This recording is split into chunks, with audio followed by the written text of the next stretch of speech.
Alright, so I got a Predator here. Going to start the modification to take the play out of the main shaft one-way bearing. As you can see, you can move the main gear up and down without moving the actual main shaft at all. And the fix that BillMe has offered is installing the miniature aircraft Teflon O-rings in the one-way bearing. So this is what it looks like before I start the modification. Alright, so I got the clutch bearing out of the main bearing assembly here. I already did it, but I'll show you exactly what I did. I got two sockets here. This was a 10mm and this one was a 8mm. I put the 8mm in the inside just to support the bearing, kind of keep it straight. Probably didn't really need it, but it was inside the this assembly like this, and so I put the 8mm on the inside of the clutch bearing right here. The 10mm just fit just on the inside here, but contacted evenly around the top of the actual bearing cage. And then once I had it in place, kind of held it in my hand like this, and I tapped it out using a plastic handle screwdriver, kind of a big one. Just kind of tapped it out like that. It took a few blows, but nothing too hard. Just kind of tapped it out firmly, and it came out. I kind of felt it moving a little bit each time. And then the whole assembly is in my hands like this.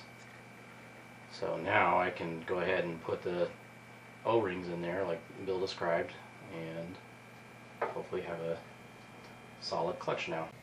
Alright, so you kind of can see here I've got these Delrin O-ring nylon or Teflon rings in place on the inner shaft, just kind of show you what it looks like here. Got 4 here, then the one-way bearing goes on, and then then the last one goes in right here, and it's actually a really good fit. It fits real tight around the inside, the sleeve, and then fits on the inside of the bearing here. And then the brass oil light bearing goes on top like that. So and then we're going to put this whole assembly inside the outer sleeve there. So this is what it'll look like.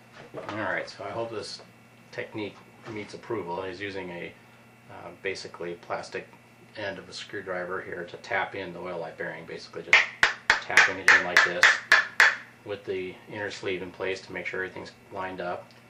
And I'm not using a lot of force, but tapping in didn't take a lot to get it in or out. And then I make sure it's nice and smooth and level all the way across here. And now you can see on the inside here we have, let's see if I can get the camera lined up here so you can see the inside and see what it looks like on the inside. There's the 4 O-rings on the top of the bearing, and then the final one with the oil light sandwiching the 5th plastic O-ring there on top of the bearing and the oil light bearing. So that's what it should look like, and it's nice and smooth now, and that takes out the up-down movement of that spray gear without a spray bearing, without having it be too tight, so it can still float in there a little bit.